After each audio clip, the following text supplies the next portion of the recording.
皆さん、こんにちは。今日は対モンゴル交戦の第1弾に引き続きまして、今日は第2次侵攻から第4次侵攻までをお送りします。地勢は前回と同じコジョンとなります。副題としては、モンゴルの高麗への侵攻期間が長引いたのはなぜかということでお話を進めていきたいと思います。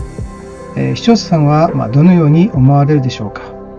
ぜひ最後までお付き合いをお願いします。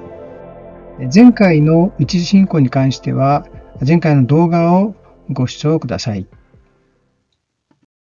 さて、時の武神政権であったチェ氏政権、当時はチェ・チュンホンの後継者であったチェウでありましたけども、モンゴルに対抗するために、都を海峡からカンワ道、コーカ道という島に遷都することになります。反対もあった中でしたが、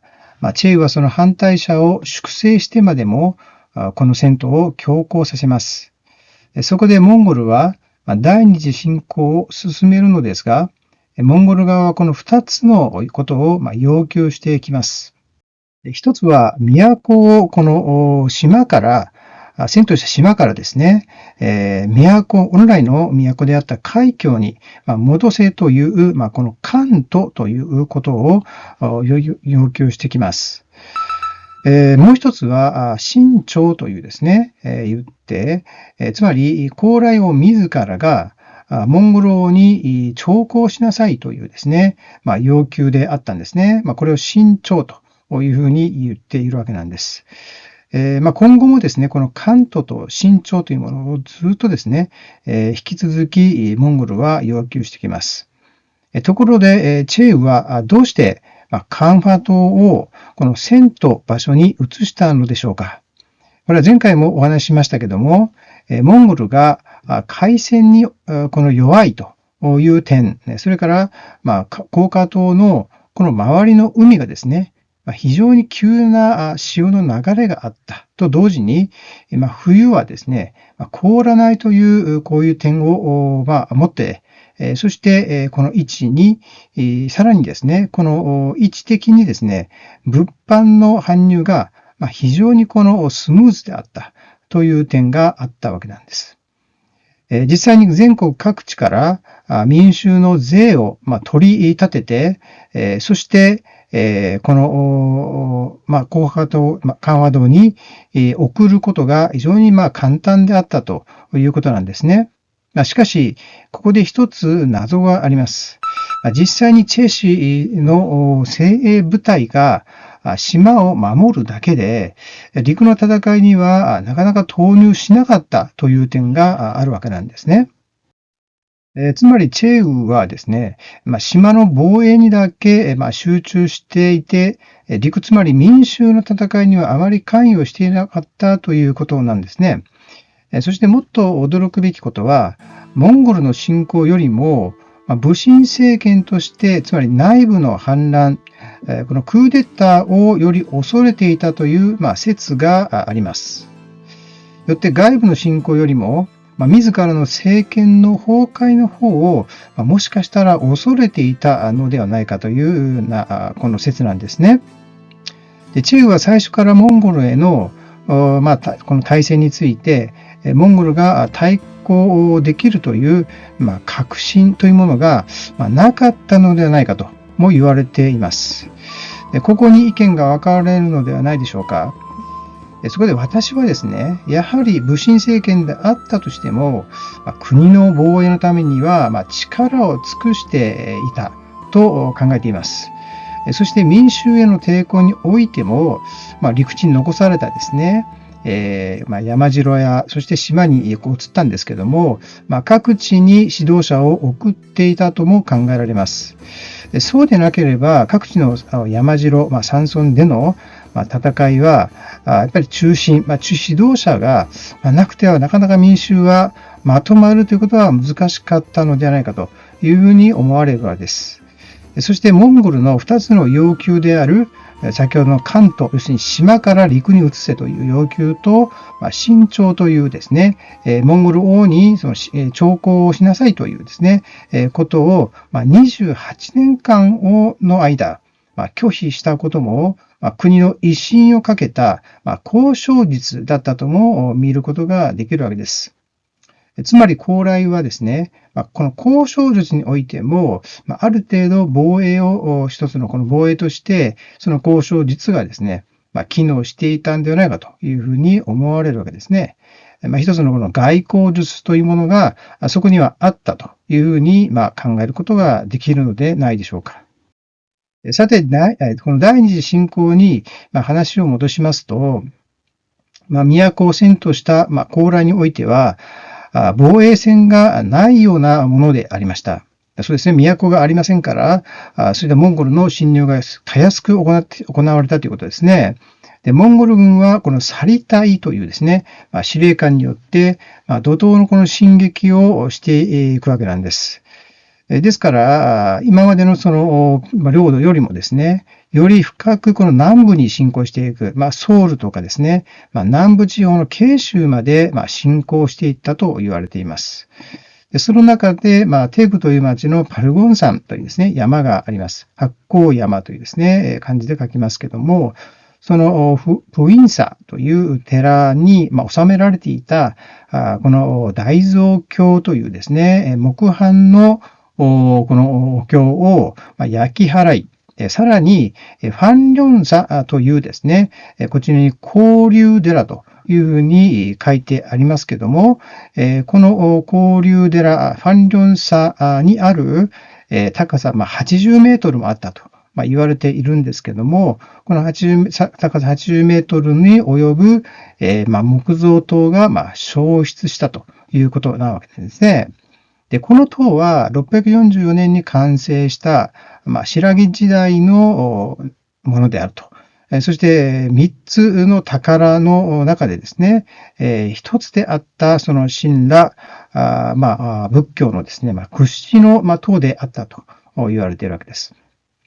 法隆寺が高さ32メートルということを比べてみるとですね、かなりの大きな塔であったということがわかるわけですね。そんな中でも民衆は各地ですね、山城というものを中心として、対抗をしていくわけなんですけども、この特にこのチョインソンという戦い、チョイン、城ですね。チョイン山城っていうんでしょうかね。戦いということにおいて、これは今のですね、慶喜堂という堂がありますけども、そちらの四院市にある、城ということはですね、そちらのその城での戦いが非常に有名であるというんですね。で、この城といってもですね、ほとんど山に、備えられたものではなくて、この平地にですね、建てられた、この偏僻なものだったんですね。で、この地域の、民がですね、そこに住んでいますけども、この民たちもほとんど身分の低い、そういった、民衆であったというわけなんですね。戦争もしたことがない、それから弓矢もですね、使ったことのない、滑走民であったんですけども、そんな中でも、ある指導者というんでしょうかね、僧侶がいた。で、その僧侶であった、この、キム・ユンホですね。キム・ユンホが民衆を指導し、戦いの準備をさせていくということになります。で、このキム・ユンホですけども、防衛するのに様々なこの知恵を使ってはいくんですけども、この指揮官であった、モンゴルの指揮官であった、サリク隊が率いる本隊の攻撃を非常に防ぐわけですね。で、さらに、サリク隊がこのチョイン城に、ある時と偵察をしていた時の隙を狙ってですね、矢を放ち、それが命中して、サリク隊に、この命中してですね、サリク隊を、殺害するというようなところになっていくわけです。指揮官を失ったモンゴル軍はですね、非常に動揺して、そして、結局モンゴル軍が、この撤退すると、第二次侵攻において、撤退するというところまで行くんですね。でチェウはこの功績を非常に高く評価して、彼に上将軍というですね、将軍の位置、位を与えとするんですけども、キム・ユンホ自身は、結局これは民の決死の、覚悟と、多くの犠牲があったがゆえに、私はこの将というんでしょうかね、位を拒否しますということで、そこを、過ぎていったわけです。で、そのうちもですね、このキム・イホは、チュンジュソンというですね、中州城という、城があったんですけども、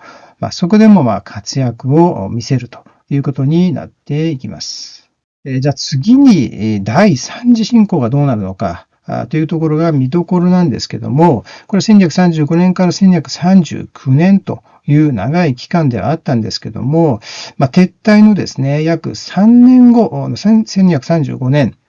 から始まります。で、モンゴルが1234年に、隣のこの金をですね、滅亡させるということです。それに伴って、高麗もここに集中を収めようとしたのではないかとも言われていますね。で、この南宋とですね、高麗が、同盟するんではないかということも恐れていたとも言われています。で、この第三次侵攻は、3回にですね、渡るかなり長期的なものであった上に、高麗全土は非常にこの廃墟となり、民衆が疲弊していくわけなんですね。で、モンゴルのその立場においては、早く結果を出したいというですね、焦りもあったんではないかと思うんですね。それゆえに、略奪もかなり深刻なものに至っていたとも言われていますけども、第三次のこの高麗の戦いで注目されるのが、チュクチュソンというですね、筑州山というその戦いがあるんですけども、この司令官であった、孫文樹という将軍が、15日間あたって城を守り抜いたという戦いがありました。彼は以前、第一次の侵攻の時に、紀州城という城がありましたけども、そこで守り抜いた、その、一つの将軍でも知られています。で、そんな中ですね、モンゴルの侵攻を、仏の加護によって乗り越えようとするその動きが、起こります。これが8万の文字を刻み、木案で作った、この八幡大蔵経というですね、制作に移っていくわけなんですね。一文字一文字を刻みながら、その度ごとにこの敬礼しながらですね、作業をしていくというですね、気の遠くなるようなそういった作業を始めます。で、これが、1251年に完全に完成はしていくんですけども、日本においても実は、元寇の時に、日本もですね、この仏の加護を祈願して、その戦いに臨んだという、話もあります。しかしながら、この徐々に疲弊していく、高麗のですね、情勢が、この民衆にもですね、広がっていく。そんな中で民衆が自ら造反したり、それからモンゴル軍に降伏するものも増えてくるというような状況ですね。そして、その中央の管理の中にも、講和論を唱えるものも増えてきたわけです。そして1238年に、ようやく高麗から指針を派遣する。で、この軍の撤収をですね、要求するんですけども、モンゴル側は必要にこの王の、古城の王のですね、新朝という朝貢を要求をしてくるわけなんです。高麗は今までも、吉田の侵入の時にもですね、朝貢はしなかったというですね、ケースがあったので、これに関しては最後まで拒否していくということになるわけです。そこで1938年にですね、こちらの、王族の一人、この新安光チョンというですね、人物を、王様の弟だとして送っていきます。さらには1241年には、永寧公というですね、この王族を、順というですね、人を、こちらの王子だということで、送っって入庁させるわけなんですけども、最終的にこれがですね、嘘だとして、明らかになってしまうということになります。ただですね、そんな中、1241年、同じ年ですけども、このモンゴルの王であったオーディが皇居する、死んでしまうというようなところで、その後ですね、摂政の政治が行われる、そして5年間の間、後継者問題などでモンゴル軍が撤収をしてしまうというようなところになってきます。この以降ですね、5年間は侵攻が、このモンゴル軍の侵攻はなかったわけなんですね。ですから、高麗としては、もうモンゴルはですね、もしかしたらもう攻めてこないんじゃないかというようなですね、安心したそういう状況になっていたとも言われています。しかし、1247年ですね、この5年後に、第4次侵攻が始まります。で、第三代王についたグユクハン、グユクですね、が即位をするんですけども、ここで、コジョン王がですね、高麗王が、遷都したこの都から、関東、先ほども言いましたけども、元の都に、もう一度ですね、移しましょうというようなこの希望を出し始めるというんですね。早くこの終戦、戦争を終結したいというような思いが高まったということも考えられますね。しかし、またもやモンゴルの内政が軍の撤収を起こします。なんとこの4次侵攻の間にですね、三代、この王のグユクがすぐに死去すると。1248年に死去するということで、もう、町はですね、このモンゴル軍が撤収していくということになります。こういうことから考えてみると、非常にこの高麗のこの立場においてはですね、運がいいのかというですね、ところもありますけども、高麗はですね、最後の最後まで屈服しないというような姿勢も見せたというところも、非常に大きいんではないかと思われます。そういった状況で、モンゴルはですね、高麗国に対して、非常に厄介な相手と見ていた可能性はあります。また周辺国にですね、モンゴルが軍を派遣していることによって、高麗だけに軍を集中することはなかなかできなかったということも一つの要因として挙げられると思われます。実際には1248年に撤収していくということで、今後ですね、まだまだこの侵攻というのは続いていくんですけども、5時、6時、第7次の侵攻については、この以降ですね、まだ続くわけなんですけども、この続きはですね、次回の動画で配信していきたいと思います。長い間ご視聴ありがとうございました。こちらのチャンネルは韓国歴史文化についてのチャンネルとなります。皆さんで一緒にですね、勉強をしていければということで思われます。それから今後もですね、交流会なども予定をしております。もし希望者がいらっしゃいましたら、LINE 登録の方をよろしくお願いいたします。それではご視聴ありがとうございました。